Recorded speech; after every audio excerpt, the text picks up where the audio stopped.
Hi everyone, I welcome you all to our presentation for Wix Build a Saas Hackathon. We are Team Staff Secure and this is our product. So essentially this is a centralized access management tool. It is designed for orgs, big orgs and big and small and medium sized businesses to organize their access management to proper extent and do things end to end. Talking about the tech stack, the way we are connecting things is our front-end website is of course hosted on Wix Velo. We're using a lot of Wix front-end APIs like session for storing session and getting users like the way we are doing is we check for session storage and see if the session is active and all that. Other than that, we are using Wix location API for routing and redirection and all those purposes, and a lot of front-end UI component APIs like dropdown, input box and all. Okay, and then we are using Velo HTTP functions to make the call to our backend. So we have all our backend set up in Superbase, which includes authentication and database.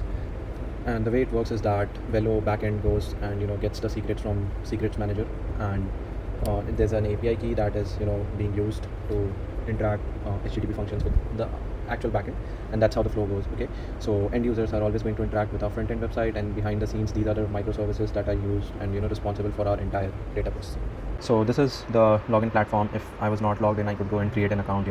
So we are currently allowing two types of roles. Of course, we are going to extend it based on the requirements and to add more intuitiveness, but org admin or org employee. Okay, so since I have an org admin account, so I'll just go and sign in with that. So just use yeah, so I've inputted the password and email, and then once we log in, it validates everything and takes some time, and once that is done, you're landing to the dashboard page. So the dashboard page is to give you an overview of what all is happening, so you can go and create new invites for the new users to join in, or to onboard any of the existing employees in your organization who are already not on the Staff Secure.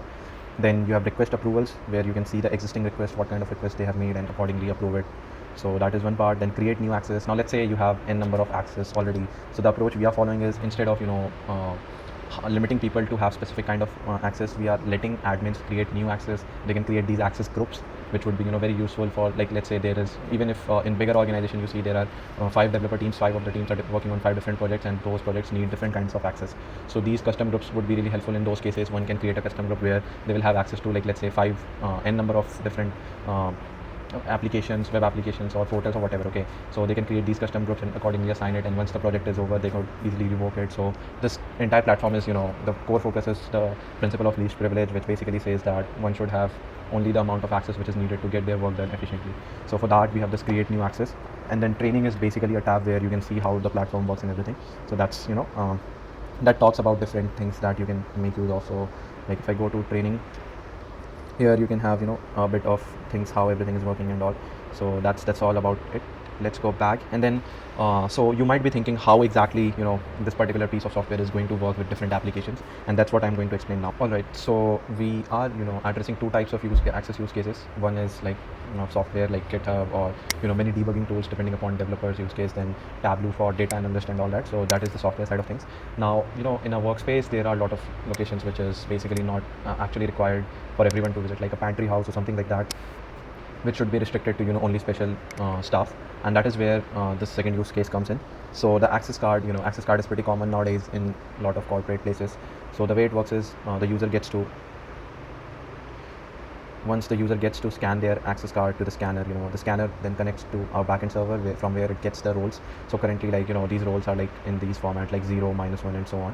So these are basically specific role codes, and then based on these codes, the scanner knows, okay, this person is authorized to use this, and then they could basically this lock will open up, or the door lock, whatever, and if it is not, then it will restrict it. So this is one use case which is minor, but it is very useful in big organizations or proper corporate offices where these kind of usage is very crucial.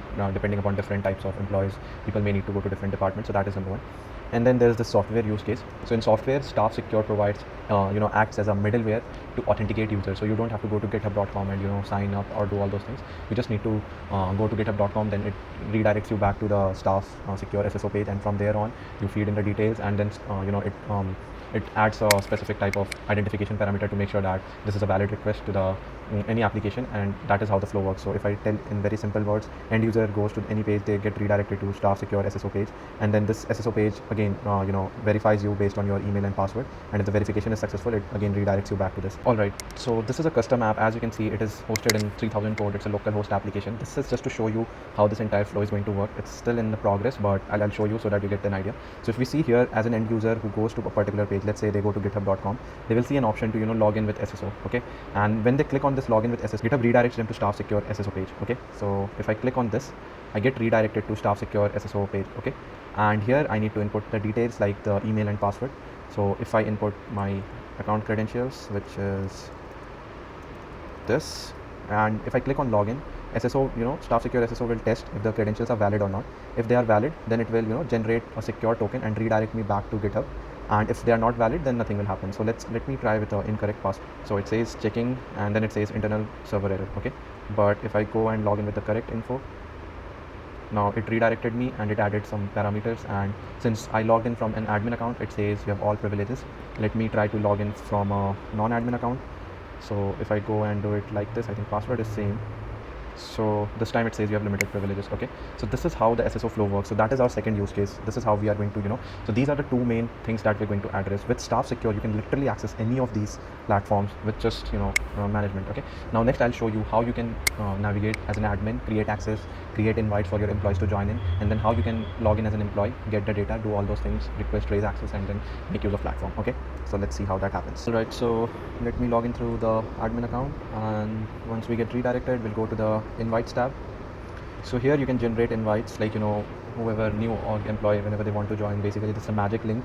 You could call it anything else, but the main motto of this is to let your employees join in your org. Okay, so when I click on this, it will generate a magic link, and it will also show me already generated ones, so I can in case if I don't need them, I can just revoke it, or I can just quickly generate another one depending upon my requirements. Okay, so this is the new link. And once we log in using employee account, I'll show you how we can make use of it. Then we have request approvals tab. Here we will see all the request status coming in from the end users, and finally we have add access, where we can add custom access for the organization. Okay, so currently I've added 2 access. I can just filter them based on all of them are software. Let's have a hardware access. So let me add a hardware secondary category, building access. Let's name it as building access, and let's say library. And let me quickly add a description. I think this should be good. And then add access.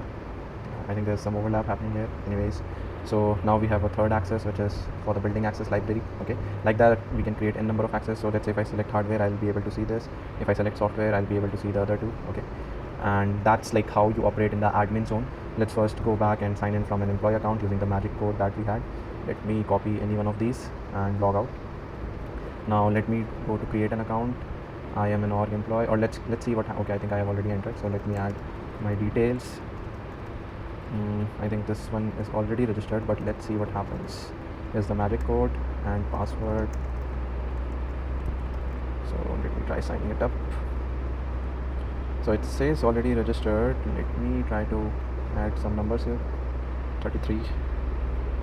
Okay, now we have registered. So let's go to sign in page, and let's sign in with our new account. I think it was 33 and password. Okay, so I'm logging it with a brand new account, and I have been logged in. So this is how the employee dashboard looks like. It has less features, of course. So I can go to access history, whatever access I raised for, or I can go and request an access. Okay, so here I have option to raise an access. I'll search for here I'll get to see all the access that my org admin has set up. So currently I can see. So let me add for a hardware option. So then I click on request, and it will add a request. I could go to access history, and here I should be able to see it. Okay, and the status is pending. So I'll log out quickly, go to my admin account. So now if I go to request approvals, here I should see the option to approve. Okay, currently there is no option to reject, but you get the idea, right? So now I click on approve. It says approving, please wait, and now this has been approved. It's gone. And if I go and just log out, so access history, so it says it's approved. Okay, so this is how currently how it looks like. There's a lot of things that we learned while doing all this, and it was fun building this application and everything. So yeah, that's pretty much about our product. I hope you like the idea, and thank you very much.